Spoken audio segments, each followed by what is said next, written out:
Hi. Hi. How are you? I'm in the new studio. Can you tell? I love it. Like their girly wallpaper and all that stuff? That's what we're calling it? No, it's really nice wallpaper. It just happens to say I don't have my picture of Shane Matthews up on the wall yet. I've ordered them. I'm waiting for him. Oh, well, he's waiting for us.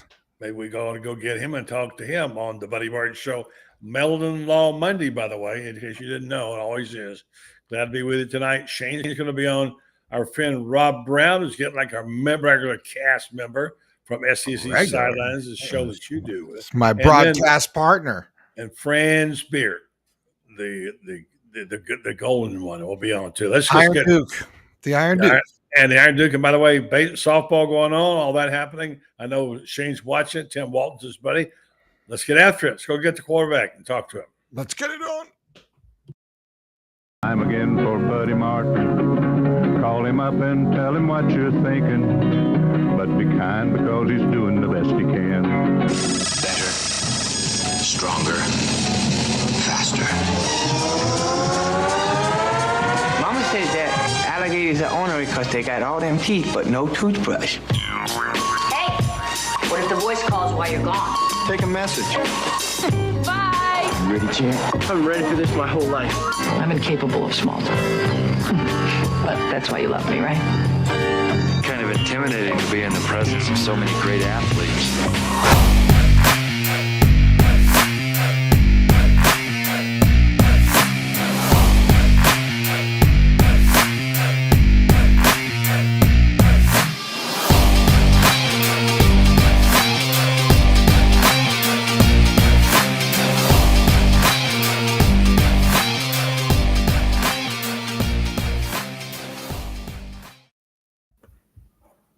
Good evening. Welcome. Here he is. And by the way, I said, can I see the comments? And they're here. And tonight on the pole position, Kevin Zeminski Sr. Good evening to you, folks out there. It's time to talk a little football. The lead story is not Gator spring practice, but Shane, I do have to ask you at some point what you've heard and seen so far about that. I know you haven't had a chance to really assess it much, but I got all excited last week. I'm ready to put the statue up now for the QB. So let's not wait for it. So. How you doing there, QB? I'm good. How y'all doing? Not as good as Kirk Cousins tonight. Shane, can you imagine $180 million? We don't talk too much about the NFL on this show, except you do because you're a former player. But, I mean, first of all, the timing of it was kind of surprising. The amount, is that staggering to you or not? Not in today's world. I mean, Gardner Minshew to be a backup just got $25 million for 2 years. So the money's crazy, but I've always thought Kirk Cousins was an outstanding player, and he just made the Atlanta Falcons better. I'll say. Yeah, they need a quarterback better, for sure. Well, congratulations to big money. Shane, you might have a couple of years left at that price. Yeah, I most I ever made was like $700,000 in a year. So well, that's not too shabby. That's about what most people aspire to make in a lifetime. Yeah. No, I'm not complaining about it. I'm just saying the times have changed. Yeah. Who knew? Right. Yeah. So Shane, before we get into the other things, the football team, lots of hoops to talk about tonight. Your man's softball team, I just was watching the Alabama game, and Tim Walton I was watching his face as Alabama hit a home run to go 2-0 against the Gators. Do you have an update on that? Yeah, they lost 3-0. They won the series. They won the first 2 games. Run ruled Alabama yesterday, and it's just typical baseball, softball. Hit a couple balls hard, but right at people tonight. Gave up 2 home runs, and it's going to be a fun team to watch. They got some really good freshmen on that team. Speaking of which, a subject I'll get around to at some point, maybe not tonight, but I know people say it doesn't really matter if you lose a game to St. Mary's by 10 runs or whatever. And if it was again, and I say it does, but who am I talking? They say, oh, doesn't matter. They still win a national. It's strange, isn't it? Think that way. Imagine if y'all had gotten beat 20-0 by Georgia. They said, well, they can still win it. I mean, it's just not the way it is. It's, to me, you're losing is a residual impact, but apparently these coaches know what it takes, so I don't know. Well, I'm going to agree with in baseball, basketball, and softball, you're going to lose a bunch of games.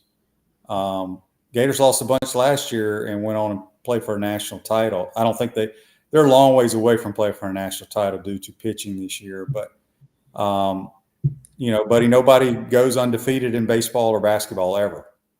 It's just that's the way it is. Football's a different sport. I've never understood why you play series in baseball or a series in basketball, in NBA. Yeah. I don't know why they play 2 out of 3 in the championship series in college baseball now. Why is it not just one game? Never really understood that. It's kind of, and it's so money. different. It's money. Let's be honest. You get a lot more money. I get it, but I agree with what you said in principle.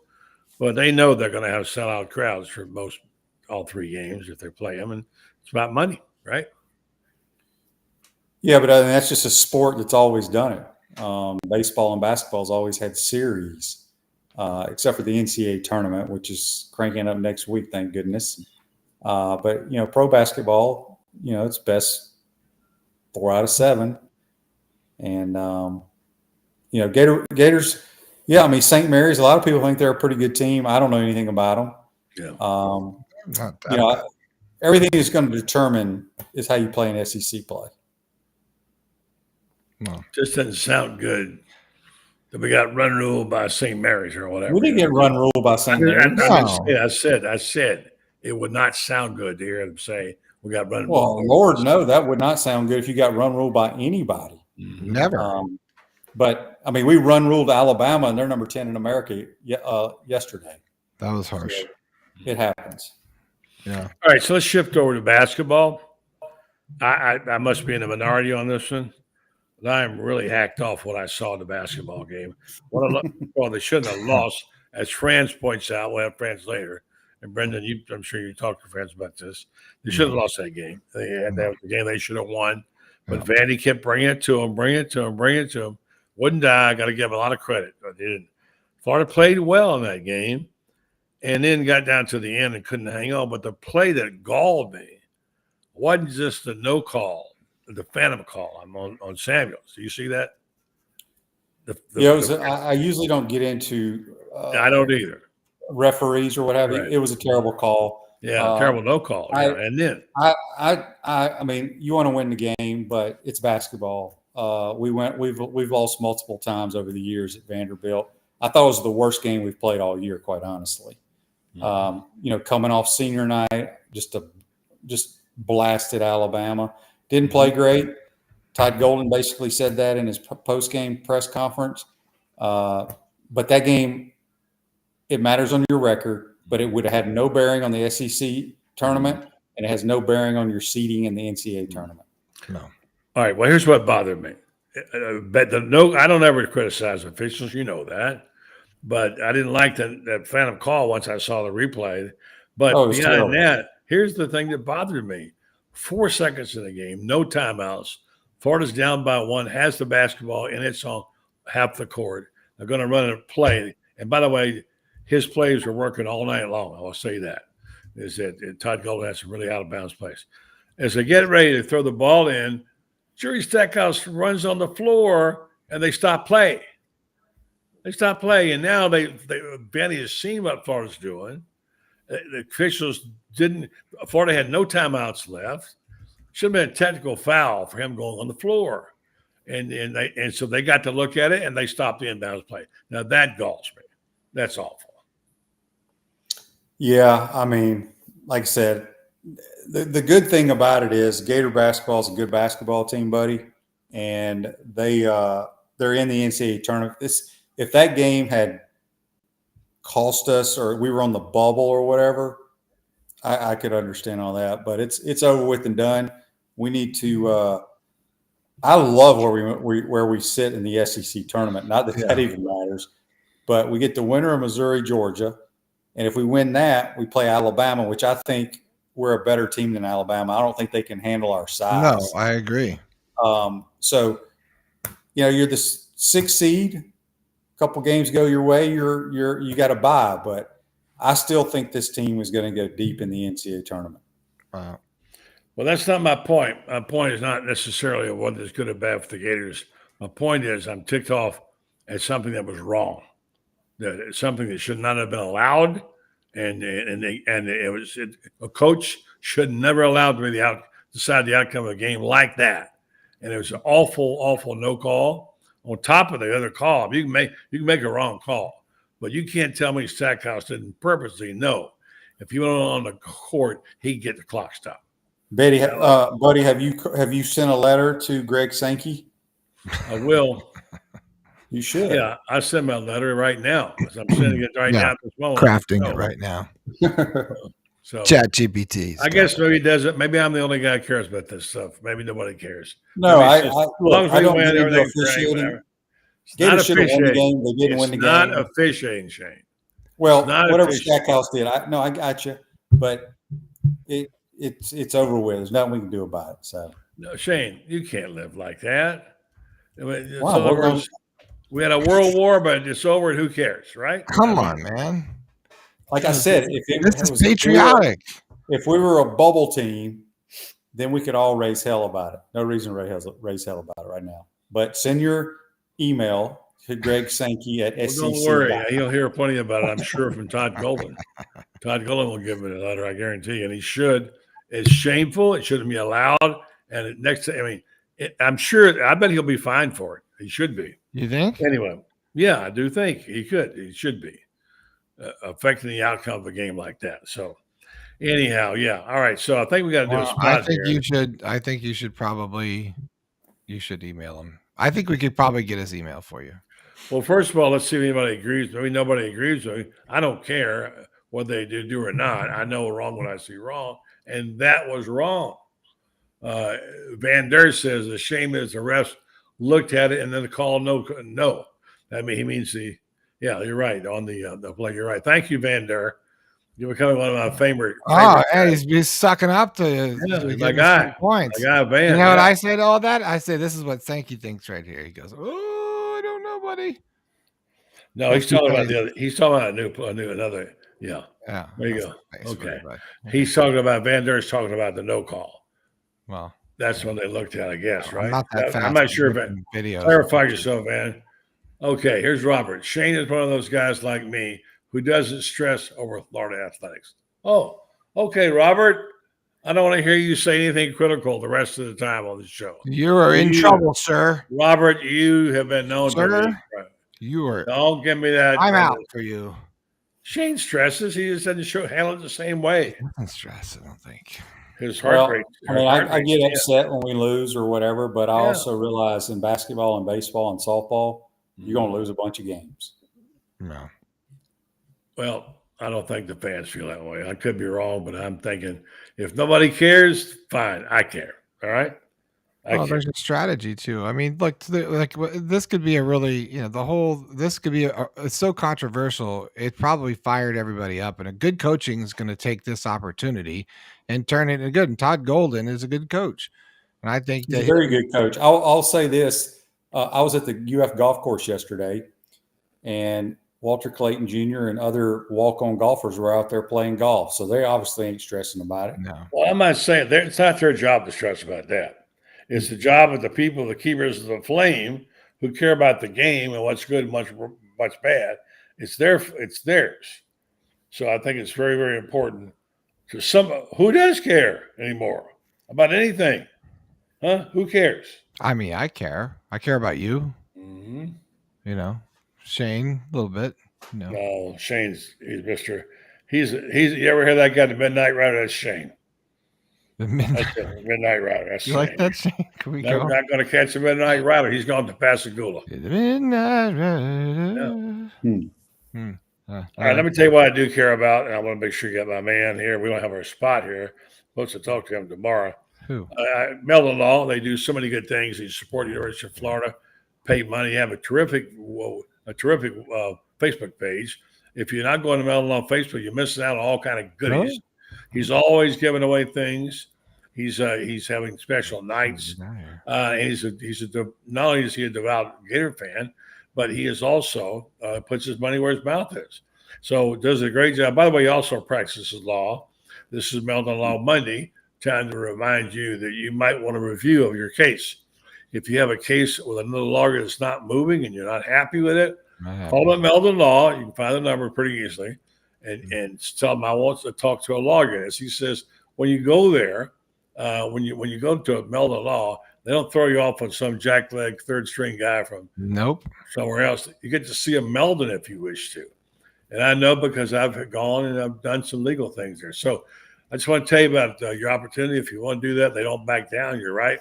And they also do care about Florida very, very much. And we care about them. Thank you for supporting the program. Facebook.com/Meldon Law. Check them out. They won't back down. All right, let's go back to Shane, who also has Meldon Law as a sponsor on his program. Oh. And Shane, all right, have you had an opportunity yet to talk to anybody who's seen practice? I have not. Well, I'll take that back. I had Scott Carter on today. I think he said he walked out for about 10 or 15 minutes to one of the practices. Mm-hmm. Yeah. What he said. I had him on too. Okay. Well, I don't even remember what he said, quite honestly, because he goes, "It's spring football." Yeah. Well, you have a way of oversimplifying, Shane, everything. Yeah. What about Lagway? You heard any, I was going to tell you what I was thought about Lagway. I wrote about it last week. And I know Shane will put me down and say, "Oh, you're crazy. You can't say something like that." It's okay. Shane, how many girlfriends did you have in life? Say it one more time. How many girlfriends did you have? 2, 3, 5, 10, 1? I don't know, buddy. I don't. All right, Shane, don't give me that out, Shane. No, horrible question. You're not going to be in that. Hang on. It's not a horrible question. It's a good question. And Shane, you're not going to get away with that. Oh, I don't. Well, I don't know the answer to that, but what's that got to do with DJ Lagway? I'm going to tell you if you'll pay attention. Okay. If you're saying, "Oh, it don't matter," Shane, it does matter. And have there ever been a girl, one of your girlfriends, that when you first saw her, no, you knew? Excuse me, am I talking to you? And look out for Shane. Why don't you conduct the interview? Okay, I know. I want to hear the question. I'm sorry. You're right. I was rude. Trying to ask a point here about something I expressed in a piece last week, which some people didn't react to, and then just sing and dance and walk away from. And I'm not trying to say I'm right. I'm not trying to say I should get a star for it. I'm just telling you the theory that in life, sometimes you meet people and see people and you have a first impression that really impresses you. All right. When I saw Steve Spurrier in street clothes as a 19-year-old and the way he carried himself, I was very impressed. Very, very impressed. And in life, I'll just say this, and we'll get Rob to join us and talk about this. I've seen 4 or 5 athletes I thought were just remarkable. And I can tell you that I knew at that moment, it wasn't hard to guess, that they were going to be special. And I felt like, and I saw, I'm not an oracle. I'm not trying to say I'm Nostradamus. I'm saying when I saw Shaquille O'Neal at 17 playing in the SEC tournament in Orlando in person, I called my friend and Denver said, "I've seen the future of basketball. This guy's amazing." He was 17 at the time. All right.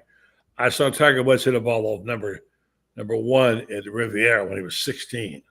I watched him play it out of the scrub, out of the barranca, and hit it up close to the green. I thought, wow. I mean, of course, we all knew that he was going to be good, but I just had a special feeling. I probably had that feeling for about 6, 7 athletes in my life. And I'm just going to say that I've not seen him in person, only on video. But I sort of felt the same way about this kid Lagway. When I saw him, the way, Shane, you know how you look on how a guy carries himself, how he looks in the uniform, his confidence, the way he throws the ball, the finesse. It's like a guy who's got a great golf swing. See a guy's got a great golf swing. Wow, that guy's got a great golf swing. Just what little I've seen, and very little, it's yes, snap judgment, but I'm convinced this kid is going to be special. Okay. Well, we all hope so. But your analogy to those other guys, you saw them performing in live action. I just said that. Mm-hmm. This is an inkling. Right. It's first sight. Seeing someone for the first time.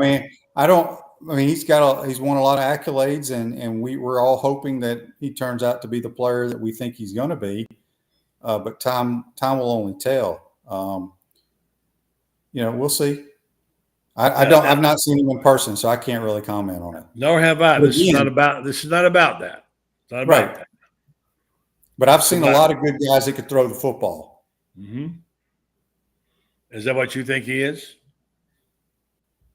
I haven't seen him in person. I've just seen clips here and there. And I mean, fundamentally, he's not sound, but a lot of kids coming out of high school aren't sound these days, but none of that matters. We just got to wait and see if he can play or not. I'm not going to have to wait. I don't have that feeling you have, buddy. If that's what I know you don't. And it's just like this. I mean, yeah, here's typical Andy, who I have a great regard for. Shane can go out there and throw passes like Lagway. Need to see him in action. Okay, Captain Obvious. We know that. We understand that. And when we're going out, we're picking football games. We're going to sit here in the spring and we're going to rank Florida's football team and pick them against their opponent. Well, they say, well, you can't do that. Yes, I can, because that's my job. And it's your job too, Shane, to call it down, not to wait. Here's what I will say. Regardless of how great DJ Lagway we think he's going to be or he is, I'm not concerned about DJ Lagway. I'm more concerned about the defensive side of the football. I mean, if we want to sit here and talk about trying to win football games, we need to worry about. I'm not talking about winning football games. I'm not talking about winning football games. Steve Spurrier picked them to win 9 games already this week. Okay, I'm not talking about picking winning it. I'm talking about eye contact when you visually see somebody the first time and you have a feeling, it's a gut feeling, this guy's special. I remember when Terry Bradshaw was going to the All-Star game in played in Chicago, coming from Louisiana, a guy named Charlie Bradshaw, who was a defensive back, was coming out of Texas, was on that same flight. He told me this story. And he saw Bradshaw get on up front in seat 2 or 3, take off his hat and put it in the overhead. And he said, I knew that guy was a star right then. That's what I'm talking about. The insight. You see something, you see somebody, wow, this guy is something special. It's a feeling you get. I'm just asking a question. I guarantee you I'll get laughed at and whatever. Sometimes you have an inkling or a feeling. When I told Brady Ackerman in game 3 after Tennessee, I thought Urban Meyer was the guy at Florida. He laughed at me. All right. So there you go. So I just say, I'm asking you, don't you ever have that feeling when you see a guy and say, well, that kid can play? I'd like to say, don't you get excited about it? I do think that about a lot of athletes after I watch them play in their sport live. I mean, like I said, I haven't been out there, and I may change my tune when I see him in person. But again, until I see him play with people in the stands where we're keeping score and people are rushing him and tackling him, then that will tell. Then I can make an assessment on that. Yeah, you're talking about from the technical standpoint, and I'm not. That's the difference. Well, you just said you had to watch Urban Coach. You had to watch Urban Coach games till you made that assessment. Of course, and I had not seen it before. I had never seen this kid before. I saw last week. I'm just putting it out there. Anybody can say it when it becomes wins the Heisman Trophy. I'm saying it now. The first day he was in his what did you like about him? What was it that was? I like about him. Can we get there? I wrote all about it over the weekend. We need to go read it. Well, okay. I'll tell you. Give us a little taste, Budrow. Let's get Rob on here. We'll let him hear it too. Okay. And so I don't want to borrow everybody. The argument. Rob knows what I'm talking about. I guarantee you, he knows. What I wrote was I didn't know what to expect when I saw the high school highlights and all that stuff. When I saw him line up there in the video and take the snaps, the way he presented himself, the composure he had, the way he looked in the uniform. He looked like a quarterback. He looked like an athlete. And he looked like a guy who knew Browne had full of confidence. He just looked like something special. And then I saw him throw. I saw his touch on the ball. As I wrote, it looked like the ball was like I know people will laugh, but it's like a drone. It was a drone. And a drone? I was asked to explain this, Shane. When I get done, you can give your version. The ball looked like it was catapulted like a drone. It went in his hands and it stuck to his body. Okay? It's something special. Now, you asked me, and I told you. Go ahead and laugh. I'm not laughing at you. I'm just laughing at you. I'm not laughing at you, buddy. I'm just laughing. I don't know what I'm laughing at. Yes, you do. It's all in. Van Der, once again, comes true. Here he is. I had that feeling when I heard Bo Jackson hit a baseball. Not see him play, but heard the sound of the bat and the ball. I said, that dude is going to be a great baseball player. And you're exactly right, because you know one of the things. He saw him play in a game or heard him play. It's a different thing. It's a feeling that you got when you saw someone for the first time. But he was playing in the Sandlot. I don't know. Well, Shane. All right. Rob. You make your point. I appreciate your point, but I'm just saying I don't think we can really know anything until we see a guy complete a pass in front of 80,000 people with people breathing down his neck. Yes, we can say, damn, that was pretty good. And someone said, how do you know? I know because I know. Okay? That's how I know. I respect that. I was just wondering, like, other than the feeling, was there any like other things that you noticed that you liked about him? Let's let Rob break it down because he's the only one here who hears what I'm saying. All right. Well, I was my freshman year at Auburn. One Sunday afternoon, we went over to the baseball field, and Auburn was playing, and Bo was on the team. I was sitting on the first baseline, 20 feet off the first baseline, and I saw Bo Jackson hit a grounder to shortstop. And the guy pulled back, didn't even have the ball cocked back for the throw, and he was 10, 15 yards past first base. If a dog will bite, he'll do it when he's a pup. You can tell, but it's also who's going to be the first one off the bus. Who's going to be the first one to storm the beach? I mean, Shane, look at your career. Hell, I remember it like it was yesterday. Aren't you from Pascagoula or Pass Christian? One of the. I'm from Cleveland, Mississippi, and Pascagoula, Mississippi. Oh, okay, yeah. But when you came on at Florida, man, you were the first. You were the first one. I mean, it was, and you set a standard. And I'm telling you right now, when I hear Shane, when I hear you talking about quarterback stuff, if Buddy relays information that you've said, it carries a hell of a lot of weight because of who you are and what you are. Yeah, I mean, I'm arguing with Buddy. Yeah, kind of. Not really arguing with him. He's talking about DJ Lagway. We all know he has a chance to be really great. Yeah, I haven't seen him in person. None of us have seen him play in a football game yet. Yeah, so that's where I'm saying we got to see him play. Yeah, he can go whether it's him, Buddy, myself, throwing routes on air.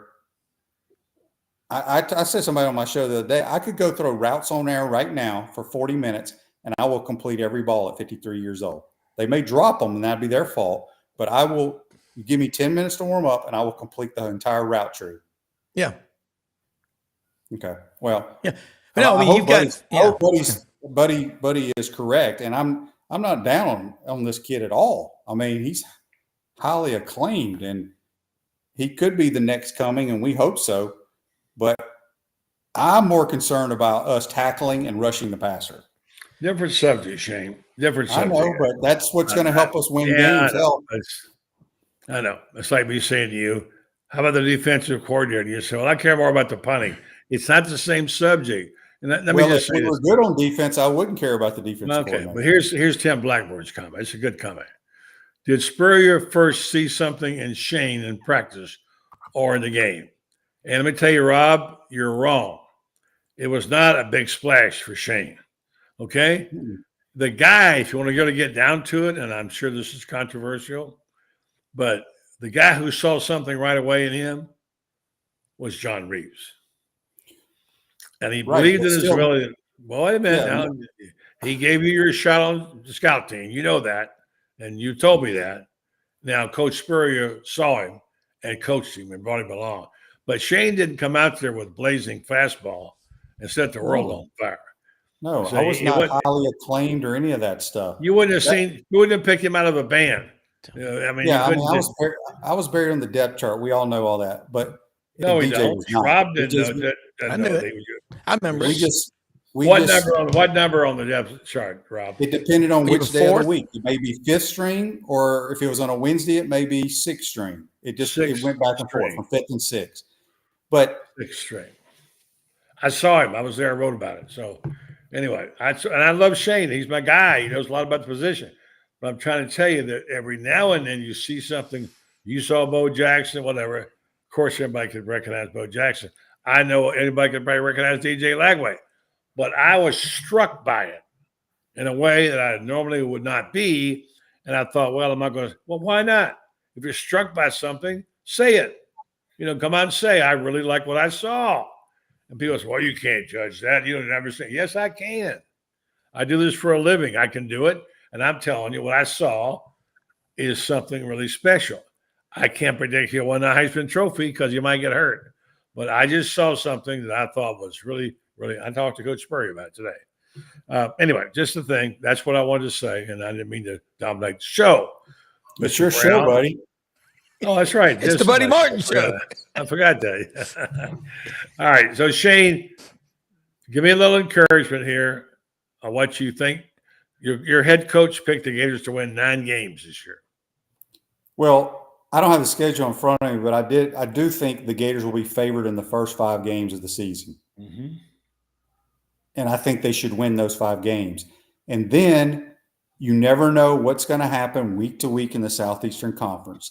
A few injuries, hopefully none for us, could be for the opposing team. That changes their whole dynamic of their outcome of their season. So I'm not going to pick a record right now. As I said, I picked 8-4 last year, and I firmly believe they should have been 8-4. If they don't have 2 bonehead plays, they would have at least won 7. So I'm not going to pick a record right now, but they are going to be favored in the first 5 games. They should be favored, I should say, because 4 of them are at home. And I think they win those 4, they'll be favored at Mississippi State. All right. Fair enough. I know. Look, you do a very good job of controlling your emotions. Even though I know sometimes you're not happy with what you saw and calling a game and all that. And I thought to myself, you know what? I can sit here and talk about how bad the defense is forever. I'd like to find something I can get excited about. All right. And I found it. DJ Lagway? I did. All right. Well, he's your backup quarterback. Yep. That's all I'm asking for. By the way, he's going to play in every game. Well, they have to play him it's like I've said multiple times. The college football is like pro football. If you draft a guy in the top 5 picks, he's got to play. And I think he will play some because you've invested a lot financially and just the perception of the number 1 player in America, he's got to play. I just don't know how much. Okay. Shane, I got a question for you. I mean, looking at the quarterbacks in a typical year out of 133 Division I schools, 20 of them are going to come from Texas high schools, equal amount probably from California. Those 2 states, and this guy's the number 1 quarterback out there in Texas. But as a quarterback, I had a Heisman Trophy winning quarterback tell me one time, he said, when he was coaching at the time, he said, knowing what I know myself, because if we take a guy out too early as a freshman, take him on the road to the Swamp, Neyland Stadium, Death Valley or whatever, and he has a bad experience, it may be hard to get him back out. Another coach told me one time, I never allowed my quarterbacks to have a negative thought enter their mind. How much of a part of is psychology? You played in the NFL 14 years. I mean, that's 3 times the average. How big is the psychology in a quarterback? Well, it's a lot. I mean, I think Billy Napier, they'll have a plan. I mean, they're not going to put him in if he's not comfortable at all. But I was on teams that drafted quarterbacks in the top 10 on 4 teams in my NFL career. And they tried to stick them in sometimes for the third series of a game. Yeah. And most of the time it was a disaster. And, because you take away the momentum of the starter by sticking in another guy. He's got a different snap count, although nowadays all they do is clap. But if things are going well and you stick them in for the third series or whatever series the coaches decide here, and things don't go well, you kind of put yourself behind the 8 ball. But he could go in there and make plays. You don't really know. I've never been a huge fan of 2 quarterbacks playing, regardless if one's a runner, one's a passer, or whatever. I think you pick your guy who's the leader of your team and you go play. Yeah. I agree. All right. Fair enough.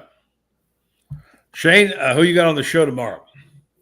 I have you, buddy, and then we have a few more interviews left from the Spurrier Awards banquet that we have to run. Yeah, and we're going to run those tomorrow. I'm going to have Mike Morgan on Wednesday to break down the SEC tournament and college basketball and things of that nature, and get ready for March Madness. Well, speaking of which, your coach is getting an award this week. And yeah. Most people don't know who Walter Campbell was. Franz Beard does. The award he's getting has to do with being an outstanding individual. Who was Walter Campbell All-American, by the way? I'm not sure they're writing on it. It was on his text today, on his ex today. But anyway, congratulations to the HBC, huh? Yeah, I mentioned that on my program today. I think the banquet's up in Connecticut, I believe, Friday night. So he is, yep. Yeah, Coach done a lot of good things in his life. There's no question about that. He may be more revered in death than he was in life. I don't know. It's hard to believe. But well, let's don't go that route there, buddy. Well, I won't be here to find out. I'm just saying. I think it's a compliment of the kind of person he is, and what his record's been. He's done phenomenal things. One of his favorite sayings is, you did something right as a coach if your former players want to come back and drink beer with you. For sure. Yeah, for sure. And he let him drink beer when you were playing. That's the thing. You just couldn't drink after Wednesday night. You had to shut it off on Wednesdays. Yeah, that was Doug Johnson's mistake. So anyway, congratulations, Coach, to the Walter Camp Award. We'll have him on here Wednesday and talk about it. So, Shane, I'll talk to you tomorrow. Thank you, buddy. All right, gentlemen. Look at those tapes and tell me. I'll tell you I was right. All right, after we do it. Even to you, Francis. Good evening, boys and girls. How's everybody? Iron Duke. Yeah, Iron Duke is here. We lost our executive producer. He had to go fix something in the back room and look under the hood. So, let's get to the basketball right now, because there's a couple of things I mentioned earlier. They're planning to play a little bit this week. Yeah, they did. But here's the thing I'm mad about. I know you're going to dismiss it. I know that the bad. You said this on your column, very good column. If you're not reading Franz Beard, you should be on Gator Band, by the way. While we're at it, go and smash the subscribe button here. And also remember to go to Gator Bait and check out the articles. Franz had a very good one today explaining why Todd Golden didn't say too much about the no call or the Stackhouse classless move of stopping the play. And they shouldn't have gotten down to that. You're right. But for a moment, friends, for those who are kind of ticked off about the no call on Samuels, I mean, the call that should never been made, and then the finally Stackhouse going on the floor, and they're stopping the clock, and them getting a free look at the out of bounds play. Well, there was also a phantom foul that I thought was a bigger call than any of those, and that was on Tommy Hawk, who absolutely got all ball and nothing else. And every replay showed that he got all ball, nothing else. I think the SEC has hit new lows in officiating this year. I really do.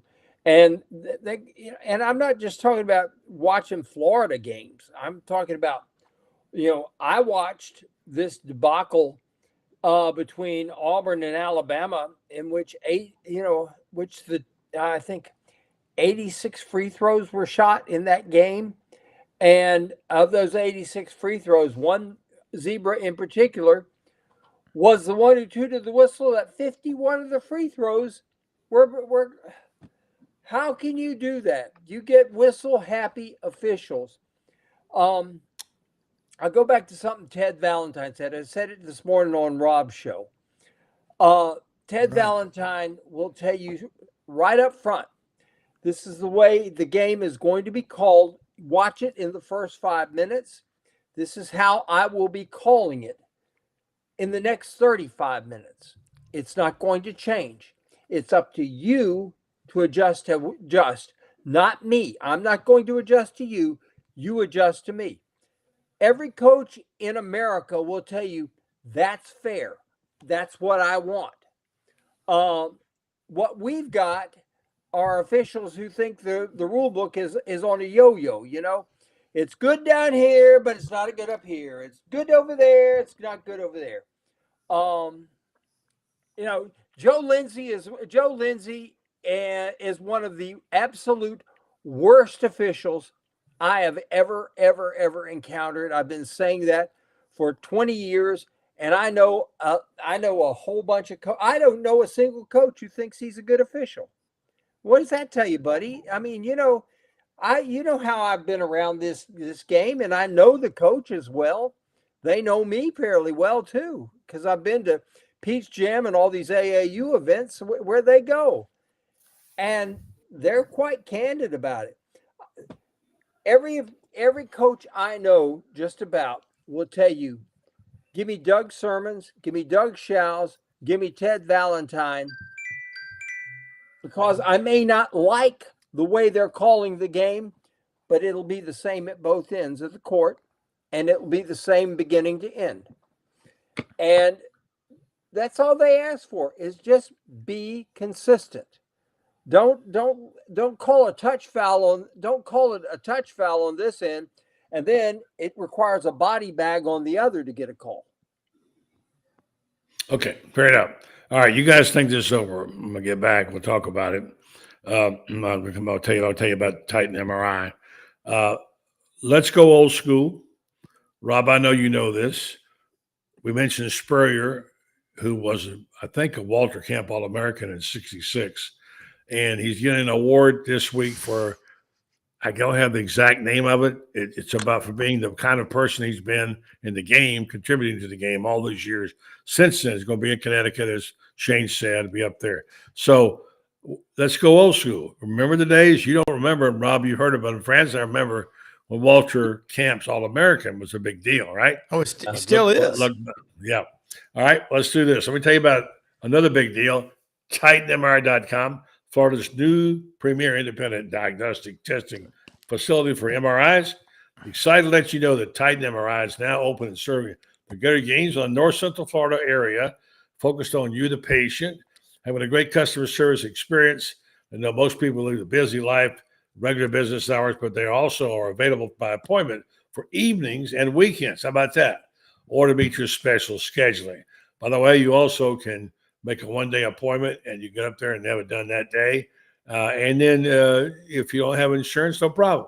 They'll take card or cash. So their MRI equipment is modern, and they have one of the largest openings or bores you can get if you've ever been claustrophobic in MRIs. Check them out, TitanMRI.com. Walter Camp, what does that mean to you, Rob? I mean, I know he was born like 2 years before the war between the Yankees and the Americans started, 1859. He died in 1925. But I think the two things he did is he established the lines of scrimmage and the downs in college football. And he was like a coach. He was a player at Yale, I believe. And he sort of set the standard of the All-American, what a football player and the kind of people that play football is.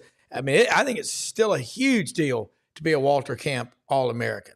It's like winning the Doak Walker Award or something like that. So, yeah, look, if you don't know your history, traditions, and heroes, you really don't understand what college football is all about. So we're, 155 years we're coming up on since November 6, 1869. So he was born 10 years before college football started. Pretty cool. Franz, I know you know a lot of history. Walter Camp. When I hear it, I think about Look magazine back when they had the All-American team. Yeah. Well, that and the Bob Hope All-American, the All-American team that Bob Hope announced every year was Love also that. the Walter Camp was. there. It was and still is a big deal. It's not always the sexy All-America team that we get in some of these people. Some of these people read the they read this stuff, the clippings, the hype, who's on who gets Lee Corso talks about him on when he's in his right mind, or Herb Street or makes Desmond laugh. They think that, okay, just because of that, just because they see it on ESPN, it's got to be so. There's a lot of good football players out there that never get on ESPN, and Walter Camp seems to always find them. You usually look at that and you know that these All-Americans are real All-Americans. They're not the hype guys. They're not in there for, they're not show ponies, as some of them are. So I've always revered Walter Camp. It's just like I revere the Maxwell Award, probably more so than I do the Heisman Trophy, buddy. Simply because the Maxwell Award will go to someone other than a quarterback. Now, the quarterback is definitely the most important position on the field, but the trophy is supposed to go to the best football player, isn't it? Yeah, correct. Yeah. Let me say one thing. The opinions of the guests do not always reflect the program or the policy of the program. And for Robert Turner, who wants to know what it means when you say the North versus the Americans, it was just a little joke there, folks. Okay? Rob, you don't have to explain it. All right? No joke. Yeah. That's the war of aggression, whatever it's called. Many things. The war of northern aggression. Yeah, whatever. Yeah. Those are not that's not held beliefs. It's a little joke among Southerners, okay? It's not like it's a statement. It's not a political statement. Don't get excited, Robert. It's gonna be all right. All right, that's fine. Just a joke. So if you offended Robert, unless you apologize to him and tell him to look it up, okay? Let me throw something at Robert. I don't want to get into this too deep here. No, okay? I'm not going to get into that. He's talking about some basketball stuff. I want to say nobody has made excuses for the Gators. They lost a basketball game that they win if they show up. They didn't. The problem is throughout this whole thing is that we've got officials who get involved in when they don't need to be involved. Yeah. They make calls that they shouldn't make. That doesn't change the fact that if Florida makes 2 more free throws, they win the game. They make 1 more layup, they win the game. They make 1 more three-pointer, they win the game. The officials didn't cost them the game, but the officials contributed to Vanderbilt's win. How's that? Well, okay. Franz, buddy, this morning we had Kevin Skarbinski on with Franz and me and Mitch Davis. Good writer, really good writer. Yeah, and serious. You mean the Buddy Martin morning show? Is that the one you had? Yeah, that's right. Buddy Martin morning, day, night. So we had Kevin, Franz, and Mitch. And I told Audrey, I said, honestly, I don't mince words. I said having those guys on there talking basketball was like having the Who, Led Zeppelin, and the Stones on the same stage, and you had your own beer, you had your own beer keg. I mean, no, but those guys understand and can take all the minutia in basketball. Yeah. Not many people can do that, and Kevin's kind of a rare bird because he's the first and only sports writer, and in France there've been a lot of great sports writers come out of Alabama, but he's the only one ever inducted, as he was last April out in Houston, the weekend of the Final Four, U.S. Basketball Writers Hall of Fame. But we asked you, Franz, about these activist officials, okay, that try to take control of a game.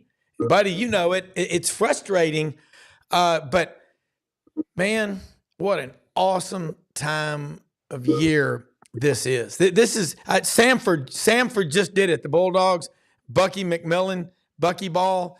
I just follow him because I know a lot of people from Mountain Brook, and some of them played for him.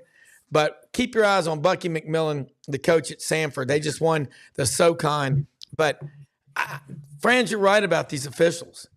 Yeah. Either they lay the law down and say this is what it's going to be, or it's chaos.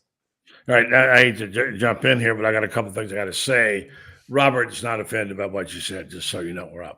Robert's good. And also to my wisecracking stepson, we need to get you a new background. Come on, Tyler. This is the best we got. The first night in the new studio, we're working on it. How about your background? We've got a beautiful sketch. Franz, you've seen it in my house. Of Spurrier kicking the field goal. I've never seen a sketch like given to me by the late Whit Palmer, which my wife has chosen as a decor for this once we get this room fixed. This is our first night back here in the other room. We're working on that stuff. We'll get better. We promise you.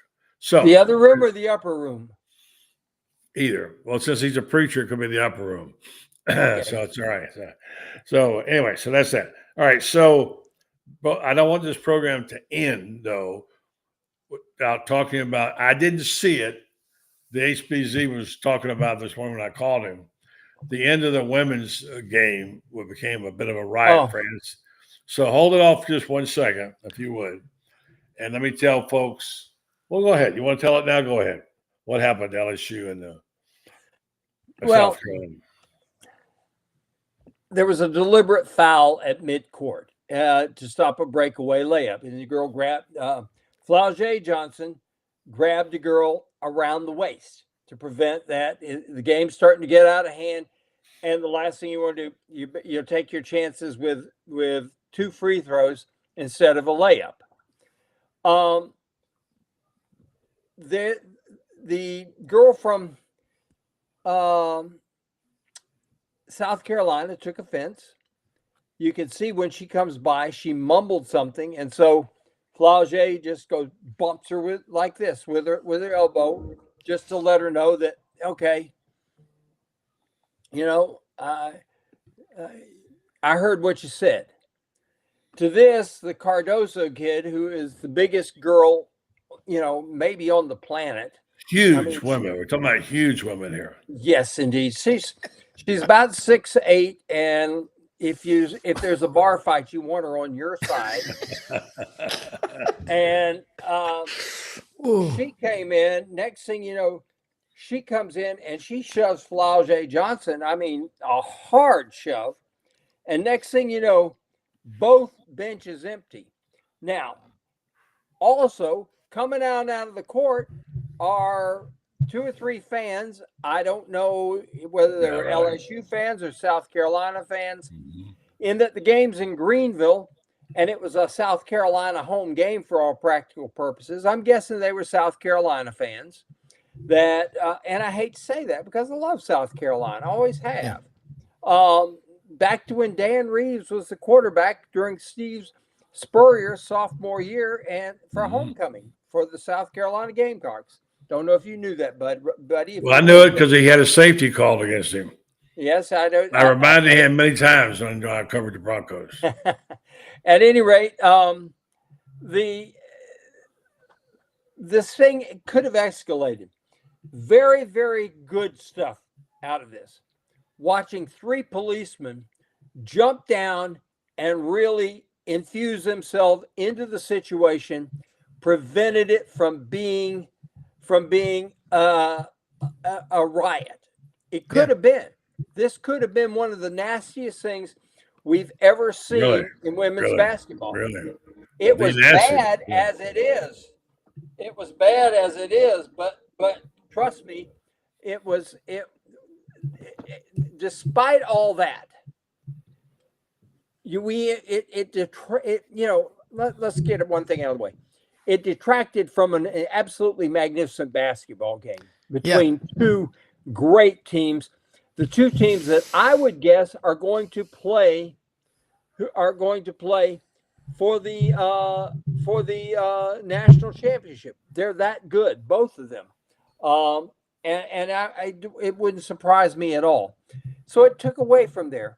Lauren Meadows is saying it was Flage's brother that came on the floor. I don't know who it was, and it really doesn't matter, except the fact that it goes to show you that there is a reason why you have, for example, at the University of Florida, barriers that make it very, very difficult to storm the floor.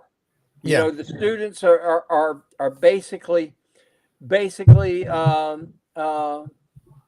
prevented from doing that. And we have cops here. And at our football games, nobody storms the field because we have people with dogs.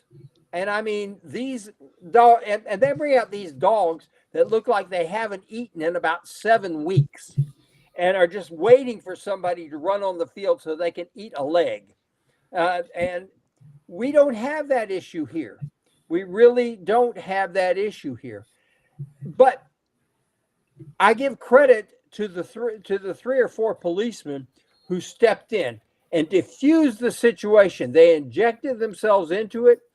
They really and truly put themselves in the line of fire with this, and stopped what could have been an absolutely horrendous situation.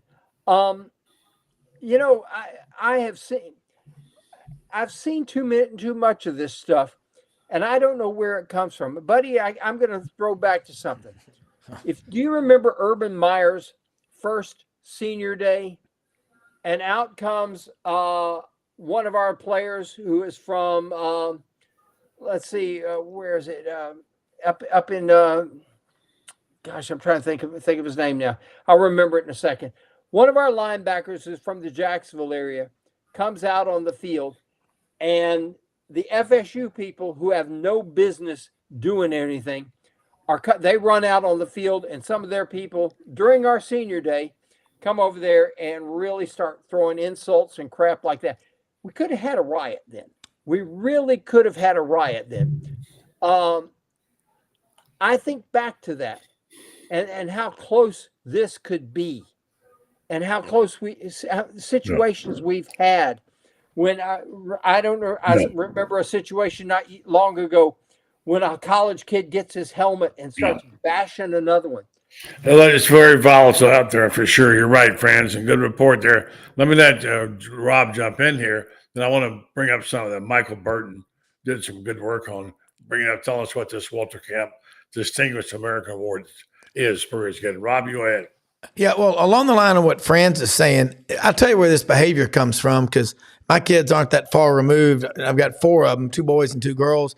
It's the parents. They're horrible at these AAU games and these middle. Once you get into really 7th and 8th grade ball, you've got these kids that are already being, hustled. I mean, they're getting every game you see them with a new gear bag, new shoes and stuff. The parents are horrible. They're trying to fight with the refs. They're getting in fights with each other. Hell, one of my best friends, when he was 14 years old, was umping a game, little kid's ball, and one of the parents chased him out into the parking lot wanting to beat him up. I mean, that's where this is coming from. It's this all about me, and they're all jockeying to get this NIL money. And these kids, it's trickling down into high school and middle school. This is where it's coming from. If I am the commissioner of the SEC, Are you taking the Saints place? No, but I'm saying if I was, I would suspend everyone who participated in that God bless America garbage yesterday. You don't play in the next game. I don't care. You know what? You can't do that. You know why? Money. I know that. Money. The league doesn't want to lose I'm money. telling you what.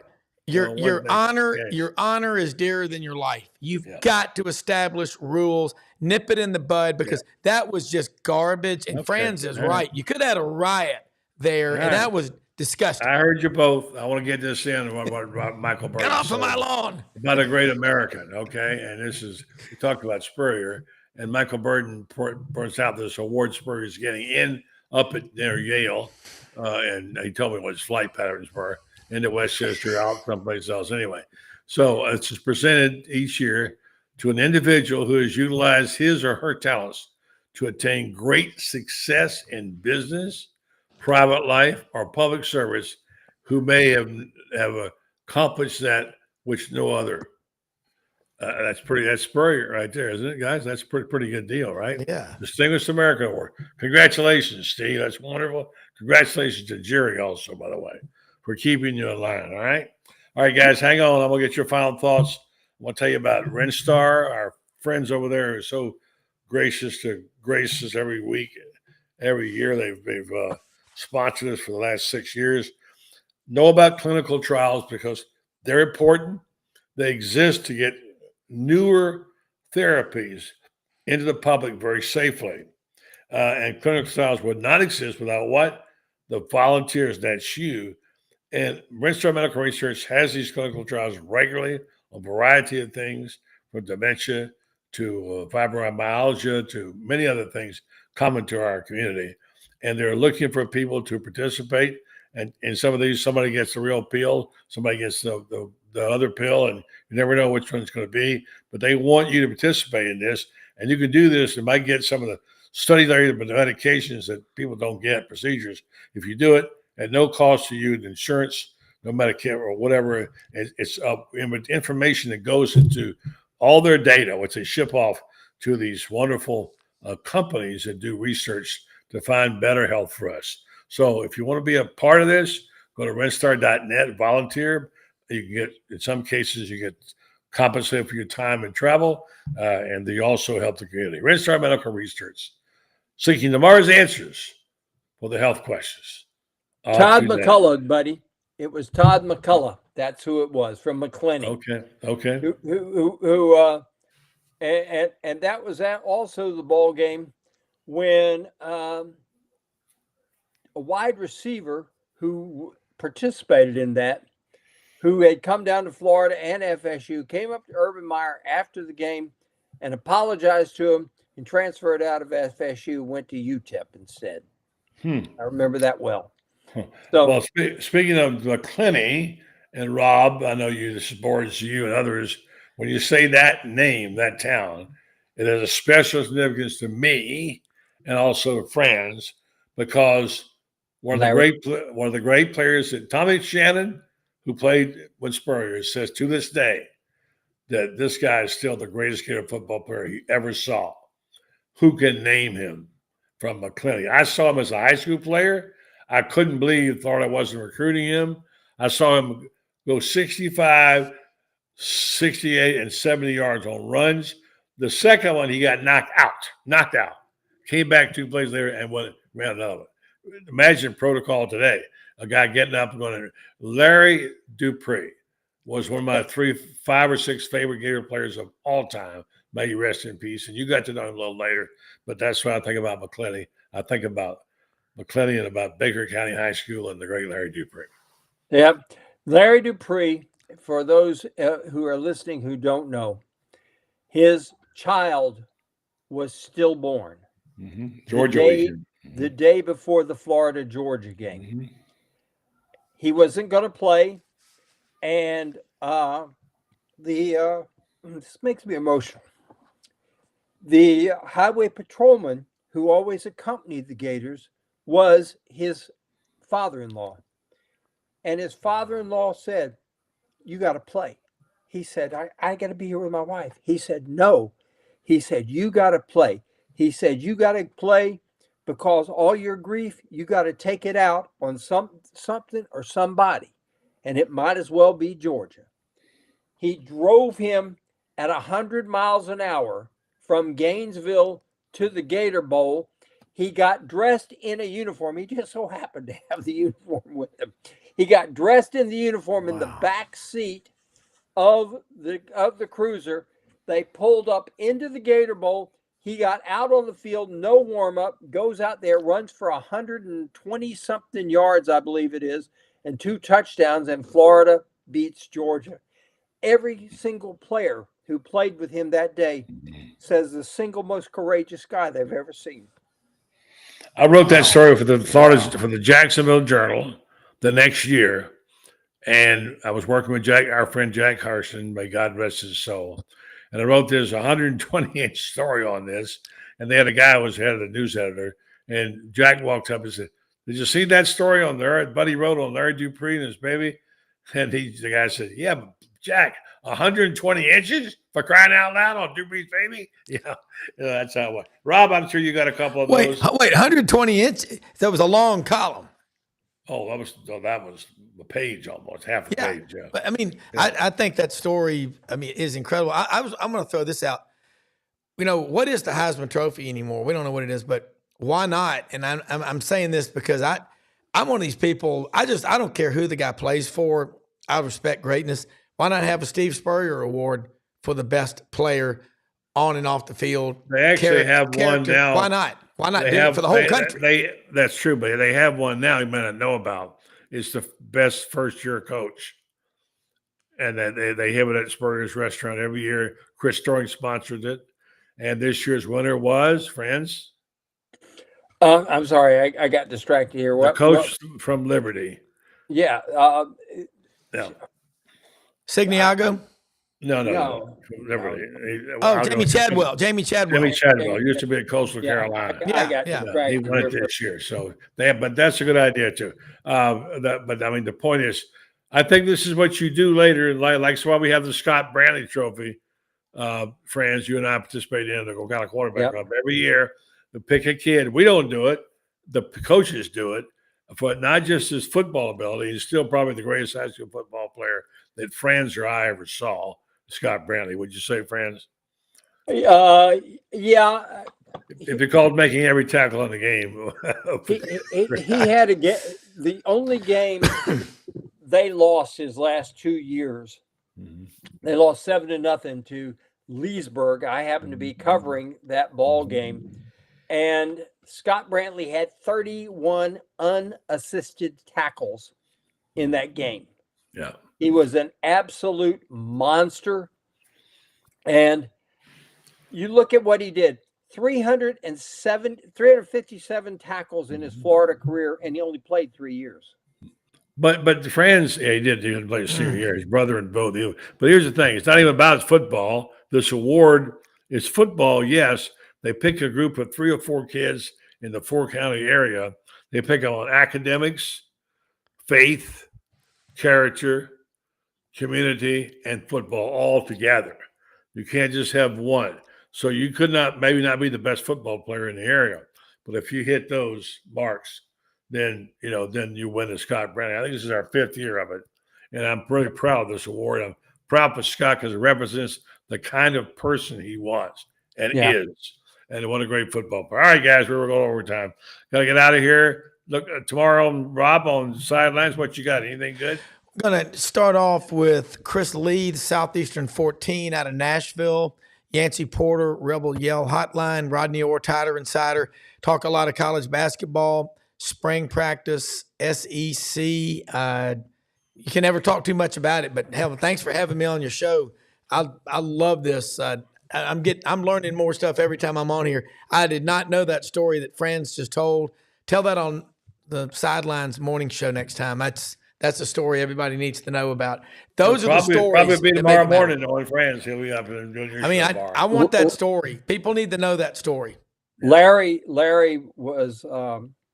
did 2 interviews after he quit football, and I got one of them. Mm-hmm. And he was a sort of a he really changed race relations in McClinney, Florida. Which is hard to do, by the way. It really is hard to do. Most decent human being I think I've ever met. And I've met a lot of decent human beings, but yeah, this guy purely decent from the word go, and couldn't say a bad word about anybody. You know, I've only heard that about one other person in my life. That was Byron Nelson. Nobody could ever remember Byron Nelson ever saying one bad word about anybody else. Yeah. He's a good one. I interviewed him one time too. Guys, I got to go. I got to get up and do Shane's show in the morning. Great job, Rob. Franz, you gotta paint your walls, buddy. You know what? This is my new office. I haven't gotten around to it. In the back of my head, you'll see eventually when I get it here, my beautiful portrait of Spurrier sketching of him. No, not that. Of Spurrier. Yeah, Anyway. Well, where are you going to put the picture of me right beside Spurrier? I'm going to take the whole wall on one side and put plaster the wall with it. Yeah, Iron Duke, the Iron Duke. Yeah, all right, that's right. God. Guys, I got to go. Good night. I love you both. Take care. See you, man. Love you too. There Look he at is. There. Yeah. I love it. He's everywhere. Look at it. Him and Bruce Spurrier. Those are a pair to draw to right there. I love it. I love it. Oh my God. Thank you. All right, guys. Good night. Take See care. you tomorrow. All right, you too. Thanks.